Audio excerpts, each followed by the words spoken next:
नमस्कार दोस्तों, स्वागत है आप सभी का हमारे इस चैनल में। दोस्तों, अगर आप भी अपनी लाइफ में कुछ नया सीखने की चाह रखते हैं तो इस चैनल को अभी सब्सक्राइब कर ले। दोस्तों, हम सबको पता ही है कि गणेश चतुर्थी काफी नजदीक आ गई है, तो ऐसे में पूरे भारत में खुशियों का माहौल बना हुआ है, क्योंकि हर किसी को इस पर्व का इंतजार रहता है। तो इस साल की गणेश चतुर्थी कब है, शुभ मुहूर्त क्या है, और काफी कुछ जान लेंगे। इस वीडियो को शुरू करते हैं। दोस्तों, गणेश चतुर्थी का पर्व हम धूमधाम से मनाते हैं, और मनाया भी क्यों ना जाए, क्योंकि गणपति बाप्पा को कहा गया है कि विघ्नों को हरने वाले, कष्टों को हरने वाले और सुख को लाने वाले श्री गणेश जी हैं, और इनका आगमन होने जा रहा है। इनका आगमन भक्तों के लिए अति उत्तम, अति शुभ होता है। ऐसी मान्यता है कि यदि घर में किसी प्रकार की समस्या है या फिर किसी मनोकामना की पूर्ति के लिए आप गणेश की स्थापना करते हैं, पूजन करते हैं, तो निश्चित रूप से वो मनोकामना गणेश जी पूर्ण करते हैं। शास्त्रों की मान्यता ऐसी है कि भाद्रपद की चतुर्थी को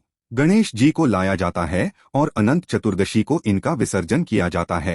इस बीच की तिथियों में गणेश जी की पूजा आराधना बड़ी धूमधाम से की जाती है। इनको दूर्वा अर्पित की जाती है, मोदक आदि का भोग लगाया जाता है, दोनों समय की खास पूजा आरती की जाती है, और अंत में अनंत चतुर्दशी के दिन इनका विसर्जन किया जाता है। शास्त्रों में ऐसी मान्यता है कि गणेश जी को अपने घर में लाकर विधिवत उनका पूजन और सेवा करने से हमारी मनोकामनाएं पूर्ण होती है। तो विद्या बुद्धि के दाता श्री गणेश जी का आगमन होने जा रहा है। दोस्तों, इनको लाने का जो खास समय होता है या फिर इनको स्थापित करने का खास समय होता है, वह दोपहर का समय होता है। कारण यह है कि इनका जन्म दोपहर के समय हुआ, तो इसलिए यह उत्सव दोपहर में ही मनाया जाता है। खासकर स्थापना जो होती है वह दोपहर में ही होती है। गणेश जी की मूर्ति से जुड़ी बहुत सारी कुछ बातें हैं जो कि जानना अत्यंत आवश्यक है। वैसे तो हम बिल्कुल नहीं कहेंगे कि कोई भी गणेश जी की मूर्ति अशुभ होती है। हाँ, उसके मायने, उसके कारण बदल जाते हैं, क्योंकि जैसे हमारे शास्त्रों की मान्यता है कि बहुत बड़ी मूर्ति की पूजा सेवा हम अपने घर में नहीं कर सकते, तो ऐसा बिल्कुल मतलब नहीं है। आपके घर पर रखी हुई बड़ी मूर्ति अशुभ है। हाँ, अशुभ इसलिए है कि आपने उसके बराबर उसकी सेवा पूजा नहीं की। तो आगे बढ़ने से पहले आपसे रिक्वेस्ट करते हैं कि यदि आप भी अपने जीवन में भगवान गणेश की कृपा पाना चाहते हैं तो इस वीडियो को लाइक करके कमेंट में जय श्री गणेश लिखना ना भूलिएगा। दोस्तों, वैसे गणेश जी की मूर्ति में भी कुछ बातें ध्यान रखनी चाहिए। यदि आप गणेश जी की मूर्ति को लाने जा रहे हैं तो एक चीज का ध्यान रखें कि मूर्ति किस चीज की ला रहे, यह भी आपकी कामनाओं के ऊपर आधारित है। सबसे शुभ जो मूर्ति होती है, पृष्ठ मूर्ति होती है, वह सफेद आग की जड़ से जो गणेश जी निकलते हैं, जिन्हें श्वेता गणेश बोला जाता है, वह मूर्ति सबसे शुभ होती है। तो यदि इस प्रकार के गणेश जी को आप अपने घर में लाते हैं तो रिद्धि सिद्धि, लक्ष्मी या फिर किसी भी कामना के लिए आप लेकर आए यह मूर्ति बहुत ज्यादा श्रेष्ठ होती है। लेकिन यह मूर्ति बहुत कम प्राप्त होती है, क्योंकि आग का पौधा काफी पुराना नाता है, तब उसकी जड़ से गणेश जी की आकृति निकलती है, और यह आकृति काफी शुभ होती है। कहा जाता है कि धन के स्थान पर यदि इनको स्थापित कर दिया जाए तो जीवन में चाहे कितनी भी पीढ़ी दर पीढ़ी आपकी जो संतानें हैं वह बढ़ती चली जाए, लेकिन उनको धन की कमी कभी नहीं होती है। तो खैर चलिए, यह गणेश जी तो नहीं मिलेंगे, यदि मिले तो अवश्य लाइए। और आपको एक चीज ध्यान रखनी है, यदि आप अपने घर में पूजा प्रार्थना के लिए गणेश जी की स्थापना करना चाहते हैं, इनको रखना है, लाना चाहते हैं, तो आप सदैव बैठी हुई प्रतिमाएं ही लाएं, क्योंकि शास्त्रों में कहा गया है कि बैठे हुए गणेश की पूजा आराधना घर में करने से लक्ष्मी की कृपा होती है, कामनाओं की पूर्ति होती है। तो यदि घर में आप गणेश जी को लाने की सोच रहे हैं या फिर लाने वाले हैं तो बैठी हुई प्रतिमा का ही चयन करें। अगली चीज है कि गणेश जी की प्रतिमा लाते समय घर के लिए लाएं या फिर बाहर के लिए लाएं, उसमें फर्क हो सकता है। आपको बताना चाहेंगे कि यदि आप अपने दुकान या फिर अपने प्रतिष्ठान में ला करके इनका पूजा आराधना करके विसर्जन करना चाहते हैं तो ऐसे में आप खड़े गणेश की प्रतिमा भी ला सकते हैं। कहा जाता है कि इससे व्यापार में दिन दोगुनी रात चौगुनी वृद्धि होती है। यदि कोई कला वर्ग के विद्यार्थी हैं, यानी कि नृत्य, गायन इत्यादि के, तो वे खड़े गणेश जी की प्रतिमा लाकर पूजन विसर्जन कर सकते हैं। बस घर में जो आपको प्रतिमा लानी है वह बैठे हुए गणेश की प्रतिमा लानी है। यह ध्यान रखें, प्रतिमा लाते समय एक चीज का ध्यान आपको और रखना है। घर में प्रतिमा लाते समय आपको वाममुखी गणेश जी ही लाने हैं। वाममुखी का अर्थ हुआ बाई की तरफ मुड़ी हुई सूंड वाले गणेश की प्रतिमा, ये घर के लिए ज्यादा शुभ होती है। अब दाहिनी तरफ जब मूर्ति की सूंड होती है, उस मूर्ति के लिए पूजा और सेवा की अधिक आवश्यकता होती है। इसलिए कहा जाता है कि गणेश जी की प्रतिमा सदैव वाममुखी होनी चाहिए, यानी बाईं तरफ सूंड जिनकी घूमी हुई हो वहीं गणेश जी शुभ होते हैं हमारे घर के लिए। अन्यथा जो दाईं तरफ सूंड वाले गणेश होते हैं वह जल्दी रुष्ट होते हैं। यदि हमसे कोई भूल जाए तो रुष्ट होते हैं।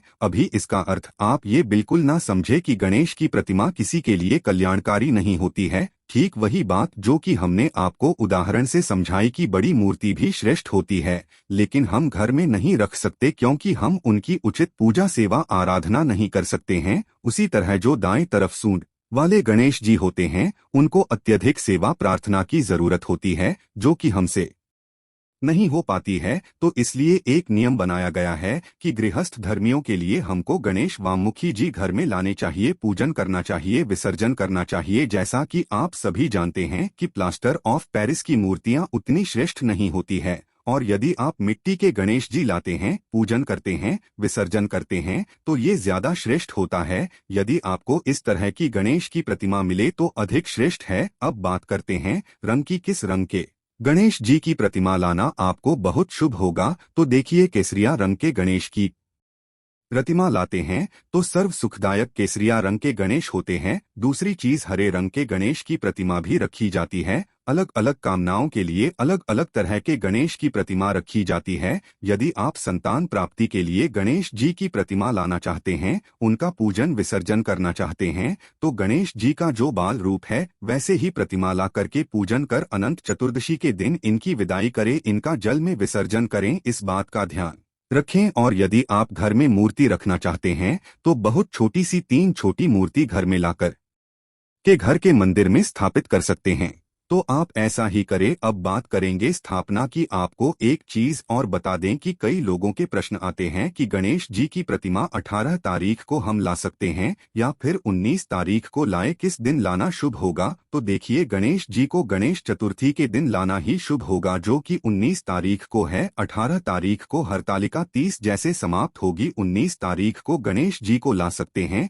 गणेश स्थापना का जो सबसे शुभ मुहूर्त है वह 11 बजे से प्रारंभ होकर दोपहर 1:28 तक है। इस बीच आप गणेश जी की प्रतिमा लाकर उनकी स्थापना कर सकते हैं। गणेश जी की स्थापना की बड़ी साधारण सी विधि है। सबसे पहले तो आप मंदिर के बाहर बैठ जाएं। मंदिर में तो बहुत सारी मूर्तियां होती है, लेकिन आपको मंदिर के जो देवता हैं उनसे अलग रख करके यदि आप चौकी लगाएं तो यह ज्यादा श्रेष्ठ माना जाता है, क्योंकि आपने अलग कोई बड़ा अनुष्ठान किया है। इसलिए आपको अलग से लाल रंग का कपड़ा इसी चौकी पर बिछा करके उस पर आपने जो नई मूर्ति प्रतिमा लाई है या फिर आपके घर में जो पड़ी हुई प्रतिमा है, आप उनको भी बहुत अच्छी तरह से साफ करके, यदि धातु की प्रतिमा है तो स्नान वगैरह कराएं, और यदि फोटो है तो भी आप उसकी स्थापना कर सकते हैं। घर में पड़ी हुई मूर्ति की भी आप स्थापना पूजा कर सकते हैं, और नई मूर्ति लाते हैं तो भी आप उनकी पूजा स्थापना अवश्य करें। और कलश जरूर रखना है। कलश आप सभी जानते हैं, कलश में ही हम देवताओं का आवाहन करते हैं। तो कलश रखने की विधि इस प्रकार है कि नीचे चावल का अष्टदल कमल बना लें, या फिर यदि आपके घर में बहुत चूहे हैं तो चावल खाना बनाकर आप थोड़ा सा रोली और हल्दी मिलाकर के बना लें और स्वास्तिक बना लें। उसके ऊपर कलश रखें। कलश में एक सिक्का डाल दें, हल्दी डाल दें, सुपारी डाल दें और थोड़ी सी दूर्वा, क्योंकि यह पूजा हम गणपति की करने वाले हैं। दूर्वा जहाँ होती है वहाँ शुभता जाती है। उसके पश्चात आपको क्या करना है? कलश रखने के पश्चात गणपति की पूजा में यदि मूर्ति धातु की है, आप उनको स्नान कराएं, पंचामृत से स्नान कराएं और उनको चंदन इत्यादि और धूप दीप दिखाना, जो साधारण विधि होती है उस प्रकार आपको पूजा आराधना करनी है। अब बारी आती है गणेश जी को वस्त्र अर्पित करने की। मूर्ति आप लाए हैं, बड़ी मूर्ति है, तो आप उनके लिए कोई बड़ा सा कपड़ा, जैसे कि लाल रंग का, पीले रंग का कपड़ा लेकर आए या फिर रेडीमेड वस्त्र भी मिलते हैं, तो जैसी आपकी क्षमता है वैसे गणेश जी के वस्त्र लाए कुछ नहीं कर सकते हैं तो मौली धागा, जिसको हमारे शास्त्रों में वस्त्र का स्वरूप मानकर देवताओं को अर्पित किया जाता है, वो बाहर भी अर्पित कर सकते हैं। और अंत में गणेश जी को मोक्ष सिद्धि के लिए पान अवश्य अर्पित करें, क्योंकि गणेश जी को यह खास प्रिय होता है, तो आप उनको पान अवश्य अर्पित करें। पान में आप एक पान पर 2 इलायची रख करके और जब गणेश जी का पूजन हो जाए उनको भोग लगाएं। भोग में आपको पता है गणेश जी को लड्डू, मोदक इत्यादि बहुत पसंद है। आप घर में खास प्रिय व्यंजन बनाकर के भी इनको भोग लगा सकते हैं। पूरे दिन यदि आप घर में व्यंजन बनाकर भोग लगाते हैं तो वह बहुत शुभ होगा। पूरे दिन का अर्थ यह बिल्कुल नहीं है। जितनी दिन गणेश जी की स्थापना होती है आपको उतने दिन के लिए ही गणेश जी को लाना है। 1 दिन के लिए भी ला सकते हैं, 3 दिन के लिए, 3.25 दिन के लिए, 5 दिन के लिए, 5.25 दिन के लिए भी गणेश जी को ला सकते हैं और 1 दिन के लिए भी आप गणेश जी की पूजा कर विसर्जन कर सकते हैं। इनकी यदि छोटी मूर्ति है तो आप घर में भी इन्हें रख सकते हैं, तो बस 1 दिन के लिए भी आप यह कर सकते हैं। जितनी भी आपकी इच्छा हो और पूर्ण विधि विधान से करना चाहते हैं तो अनंत चतुर्दशी के दिन गणेश जी का विसर्जन होगा। तो आपको एक बार फिर से बता दें कि गणेश जी का जो स्थापना का समय है 11 बजे से प्रारंभ होकर दोपहर 1:28 तक है। इस समय में आप कभी भी गणेश जी की स्थापना करें, इससे पूर्व ना करें, क्योंकि गणेश चतुर्थी की जो स्थापना पूजा होती है वह दोपहर में होती है। क्योंकि गणेश जी का जन्म दोपहर में हुआ था, इसलिए यह पूजा दोपहर में ही होती है। तो इस प्रकार से गणेश जी की पूजा कर लेनी है और उन्हें दूर्वा की माला अर्पित करें। यदि कोई खास कामना है तो दूर्वा की माला अवश्य अर्पित करें, जैसे कि थोड़े थोड़े दूर्वा की गांठें लें और इनको एक मौली में या फिर सफेद धागे में बांध लें और बांधकर गणेश जी को अर्पित करें। कहा जाता है कि किसी भी कामना के लिए यदि गणेश जी को 10 दिनों तक दूर्वा की मालाएं अर्पित की जाती है तो गणेश विसर्जन से पूर्व आपकी कामनाएं पूर्ण हो जाती है। बच्चे का मन यदि पढ़ाई में नहीं लगता तो रोज गणेश जी को भोग स्वरूप हरी इलायची चढ़ाएं और हरी इलायची चढ़ाकर अपने बच्चे को प्रतिदिन चाय में, दूध में, किसी भी चीज में डालकर खिलाएं। इससे बच्चा तेज बुद्धि का होता है। दूसरी चीज है कि प्रसाद जब भगवान को अर्पित करें तो घर के लोगों को भी प्रसाद बांटें। अगली चीज यह भी है कि आप गणेश अथर्वशीर्ष का पाठ करें। यदि बच्चे का दिमाग पढ़ाई में कम लगता है, इधर उधर ज्यादा लगता है, तो ऐसे बच्चे से गणेश अथर्वशीर्ष का पाठ कराएं। नहीं करा सकते तो घर में सुबह सुबह गणेश जी के मंत्र, गणेश जी की आरती, गणेश अथर्वशीर्ष इत्यादि मोबाइल में या किसी चीज में चलाकर छोड़ दें। पूरे परिवार में एक भक्ति माहौल 10 दिनों तक बना रहना चाहिए और आप यह नहीं कर सकते हैं तो कम से कम 1 दिन तो आपको इसका पालन करना ही चाहिए। अगली चीज बता दें कि आपको गणेश जी की पूजा कर विसर्जन करने से पूर्व एक चीज और करनी है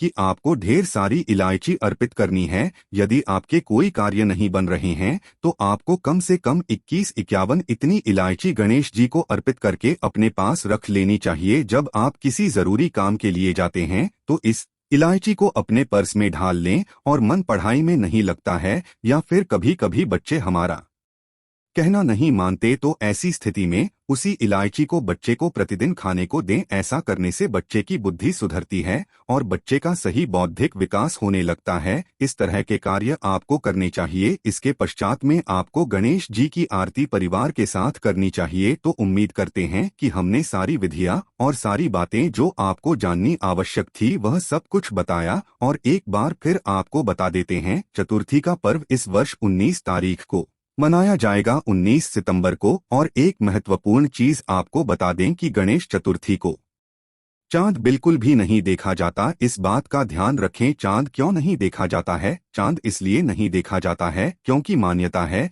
कि आज के दिन सभी देवी देवता गणेश जी को बहुत सारे भोग प्रसाद व्यंजन खिलाते हैं। इससे गणेश जी का पेट काफी फूल गया और गणेश जी को चलने में परेशानी हो रही थी। और यह देखकर कि गणेश जी का उपहास उड़ाया जाने पर माता पार्वती अत्यंत क्रोधित हो गईं और उन्होंने चंद्रमा को श्राप दिया कि आज के दिन तुम्हारा दर्शन करने पर मानव पर कलंक लगेगा। और आप तो जानते ही हैं, इस कलंक से श्री कृष्ण भी नहीं बचे थे, इसलिए इस दिन चंद्र दर्शन से बचें, चांद के दर्शन से बिल्कुल बचें। किसी भी स्थिति में इस दिन चांद के दर्शन हो जाए तो निश्चित रूप से कलंक लगता है। जब श्री कृष्ण भी इस कलंक से नहीं बचे तो हम तो मानव हैं, तो इस बात का ध्यान रखें। और आप सबको गणेश चतुर्थी की हार्दिक शुभकामना। आशा है कि आज की इस प्रस्तुति में बताई गई जानकारी आपको अच्छे से समझ आ गई होगी। वीडियो अच्छा लगा हो तो एक लाइक अवश्य कर दें। धन्यवाद वीडियो के अंत तक बने रहने के लिए।